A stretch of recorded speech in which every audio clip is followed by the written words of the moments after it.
The concept of horror is generally predicated upon two factors, the build and the payoff. While this could be true in many films, horror handles things differently. A comedy relies on a setup before hitting a hilarious punchline, while action films build to an often explosive climax. Horror, for its part, can often spend far longer on this build. The looming sense of dread, the tension mounting, the fake-outs, all of them can leave watchers clutching their seats tighter and tighter, waiting for the right moment before wham, something truly scary happens on screen and the audience is able to expel that bundled energy into a cascade of screams. But a jump scare isn't just built on a loud musical note or wide eyes. True jump scares perfect that combination of ratcheting up the suspense with a truly shocking payoff that is etched into the memories of viewers long after they've left the cinema. With that in mind, I'm Sean Ferrick for What Culture Horror, and here are 10 horror movie jump scares that you never forget. Number 10. Insidious, Right Behind You. Starting with the most recent film on this list, Insidious is a 2010 film that, along with films like Paranormal Activity and The Conjuring, brought the haunted house motif back with a vengeance. The premise is simple enough. Renee and Josh, along with their 2 children, move into a new home, when one night an unexplained force terrifies Dalton to the point that he falls into a coma for months on end. Once they bring their son home from the hospital, and where he was unable to be awoken, eerie events begin happening throughout the house, accompanied by the presence of a dark, red-faced figure appearing only fleetingly. At their wits' end, the couple reach out to Elise, a psychic who is sympathetic to their cause. Elise immediately senses problems within the home as she recounts dreams of a dark-figured man in Dalton's room. As she elaborates, Elise's eyes glance towards Josh, only to see that same dark, red-faced demon right behind him. The scene is utterly terrifying, but does lose points for relying too heavily on the musical sting that has become so prevalent in modern horror. Even still, there is no denying this scare shook audience members to their core. Number 9. Day of the Dead, Reaching Out. What was supposed to be the concluding piece of George A. Romero's undead opus, Day of the Dead is often overlooked as an inferior entry to its more lauded predecessors. That is a damn shame because it's really, really good. By the time the events of Day of the Dead take place, the human race is all but wiped out. The film follows an underground bunker of survivors comprised of a few scientists protected by an increasingly bored and antagonistic platoon of soldiers, headed up by the scene-devouring Captain Rhodes. Naturally, being a Romero film, things go to hell pretty quickly when humans can't get out of their own way long enough to survive the literal apocalypse waiting right outside. Early in the film's lead character Sarah seems to be reflecting on just how long it's been. The audience suspects something is amiss when the music begins to grow louder as she approaches a calendar in an otherwise sterile, empty room. Panning through months filled with crossed-out dates that personify how long she's been struggling, she is interrupted by hundreds of arms bursting through the walls to clutch at her, only to awaken from her nightmare with a start. Right off the bat, this dream puts the audience on edge while simultaneously demonstrating the futility of the struggle that surely awaits this band of survivors. Number 8. Paranormal Activity, Footprints. It's easy to forget how terrifying the first Paranormal Activity was upon its release in 2007, before its mythology became far too convoluted and a deluge of sequels and imitators weakened its initial appeal. A found footage film at heart, Paranormal Activity follows the haunting of Katie and Mika, a couple that is being accosted by seemingly otherworldly forces. Katie's backstory demonstrates her willingness to believe that something evil is in the house, while Mika sets up the cameras in skeptical fashion in order to prove that there's nothing to worry about. As unexplainable events keep happening and the tension mounts, the couple comes up with an idea to get conclusive proof. They place flour at the doorway, reasoning that anyone entering will leave traces for them to find in the morning. To their horror, they are proven right. Among the many jump scares in the film, it is this one that inspires outright dread. The sound of thundering steps approaching the sleeping couple, and then footprints appear. The prints are distinctly inhuman, misshapen, if not outright cloven or hooved. In a single moment, it confirms to the audience that their worst fears are true and standing, invisible and malevolent, over the hapless couple. Number 7. House on Haunted Hill, The Witch. William Castle was a part film director, part carnival barker.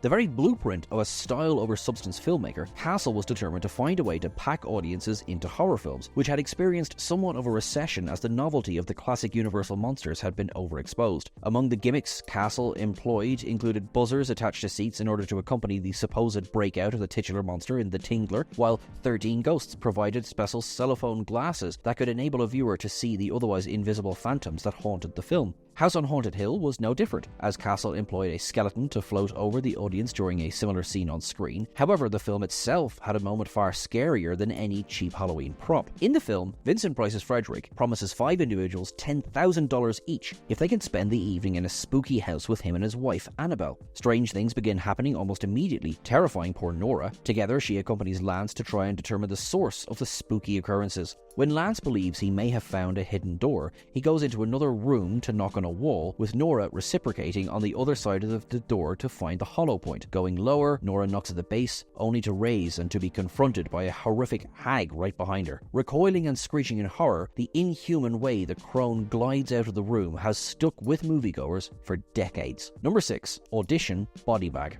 Audition does what horror is supposed to do. It makes viewers uncomfortable. Provocative, eerie, and dripping in atmosphere, this Japanese film starts off relatively tame, only to reach an absolutely pulse-pounding and brutally prolonged climax. Indeed, some might even be surprised that it is a horror film until it's far too late to turn back. Widower Aoyama is urged to get back into the dating scene by his son, but is unsure of how to proceed in doing so. In order to accomplish this, he enlists the assistance of a movie producer friend, Yoshikawa. Together they pretend to be making a movie, looking for an ingenue to play Aoyama's wife through a series of titular auditions. The two seemingly find the woman they've been looking for in Asami. Polite, timid, but seemingly hiding some vast emotional depth, Aoyama is completely smitten with her. Yoshikawa is dubious, considering he could not validate any of the references Asami provided him. Aoyama persists in a move that would be his undoing. Calling Asami, the audience is taken to her residence, a sparse place where they've only seen her waiting patiently by a nearby black rotary phone, a sack behind her. As the phone rings, Asami gives a wry smile, moving to the receiver when the bag moves. Something groans, something alive. Using minimalist verbal imagery, Audition provides its viewers with a terrifying realization: Aoyama is in big trouble, and all they can do is wait and watch. Number 5. The Ring, Too Much TV. The Ring led the charge in a distinctly Japanese invasion of American horror culture around the turn of the millennium. So pervasive was its influence that films like The Grudge, Pulse, and One Missed Call followed in its wake to varying degrees of success. Looking at The Ring, it's easy to see why this film was chosen for adaptation. The tale is a simple one: watch a videotape of progressively disturbing imagery and receive a phone call right afterwards, which provides a countdown of 7 days before death. It's up to journalist Rachel to determine the tape's origin and appease the ghostly influence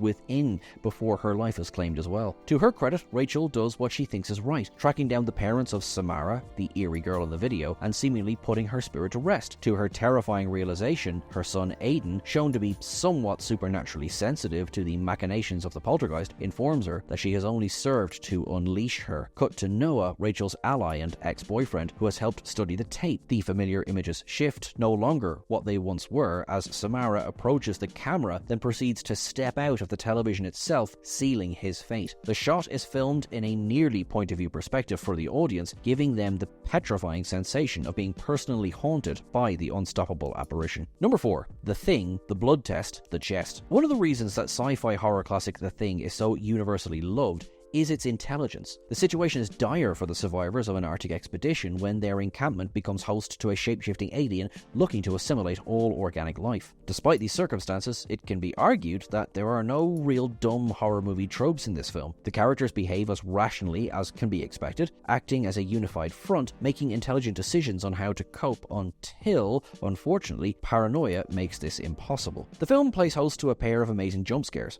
The first comes when utilizing that aforementioned intelligence. Pilot R.J. McCready ties up suspected compatriots that he suspects to be the Thing. Knowing of its aversion to fire, he takes a blood sample from each and exposes it to a superheated copper wire, assuming that if the monster reacts at a cellular level, even a portion of the blood will give it away. He is proven right ultimately, and in an unexpected gotcha moment when a petri dish of Mechanic Palmer's blood leaps out, squealing. But perhaps the most infamous jump comes when Norris, the geologist, is apparently experiencing a heart attack. Taken to the medical bay, Copper, the group's doctor, attempts to use a defibrillator on him, only for Norris's chest to become a giant fanged mouth, clamping down and biting his arms off. No other film does nail-biting body horror quite like that. Number 3. Friday the 13th, The Lake. Outside of avid horror fans, many people tend to forget what the Friday the 13th series set to be. In fact, the film appeared to set up a supernatural element, alluding to Jason Voorhees, the unfortunate drowning victim who could not be saved due to negligence, as a killer from beyond the grave. Camp personnel are killed off one by one in increasingly gruesome fashion, including an all-timer carried out against a young Kevin Bacon, before final girl Alice comes face to face with Pamela Voorhees. Yes, it was Jason's mother who had chosen to carry out a bloody revenge plot against those who had chosen to open the camp where her son had died. Clashing with the deranged mother, Alice successfully defends herself by decapitating Pamela with a machete, ending the horror. The sole survivor, she sets out on a canoe onto Crystal Lake. Soft synthesized keyboard tones swell as she awakens the next morning, looking back on the horror she's endured, only to be interrupted by a monstrosity emerging from the lake behind her. Jason Voorhees had returned, disfigured and monstrous, and grappled Alice, dragging her into the lake. Alice leaps awake with a start, only to realize she's in a hospital suffering from a nightmare. Ultimately, however, it was the audience who was truly in a nightmare, as they had just borne witness to the debut of one of the most notorious movie monsters in horror history. Number 2. Halloween, Michael Rises. John Carpenter may not be the creator of the slasher concept, but the mark that he left was so powerful, so influential, that film directors have spent the better part of half a century trying to replicate what he accomplished in 1978's seminal horror film, Halloween. Newcomers to the series may not appreciate how revolutionary this film is 46 years after its release. All of the tropes that have been aped in slasher films following its release, even intentional parodies of the horror genre, all owe a large debt to the unstoppable Michael Myers, known then only as The Shape. In a film of white-knuckle suspense, Laurie Strode, as portrayed by the absolute greatest scream queen Jamie Lee Curtis, enters into a cat-and-mouse struggle for survival as the final girl of the film, desperately trying to protect 2 children she is babysitting that evening. In a moment of supposed victory, Laurie manages to put the persistent killer down. Traumatized, weeping in the foreground, Laurie leans on a doorframe, taking solace in the fact that it's over. Terrorizing audiences the world over, Michael silently sits up in a pants-wetting moment that lets them know it's not over by a long shot.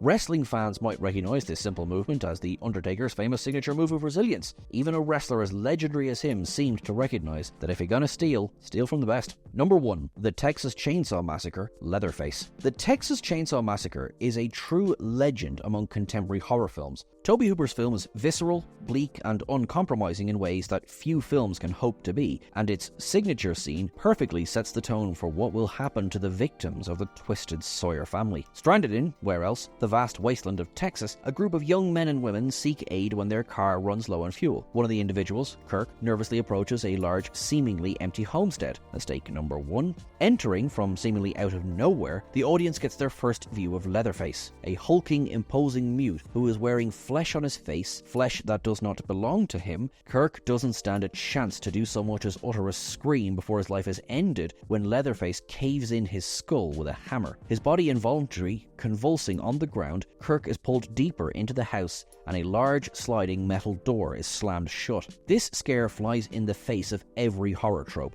There's barely any rising tension, there's no moody musical accompaniment, and it happens in broad daylight. With a single immortal moment committed to film, the Texas Chainsaw Massacre wanted its audience to know that for the rest of the film, nothing was sacred.